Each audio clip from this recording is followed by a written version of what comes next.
You ask Tiger to solve. This deals with linear equations with one unknown. The final result is m equals -19. Let's solve it step by step. Swap sides.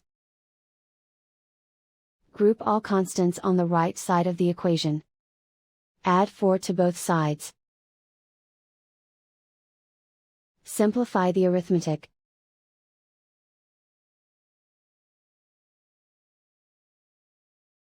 Isolate the m. Divide both sides by 3. Simplify the fraction. Find the greatest common factor of the numerator and denominator. Factor out and cancel the greatest common factor. And so the final result is m equals -19.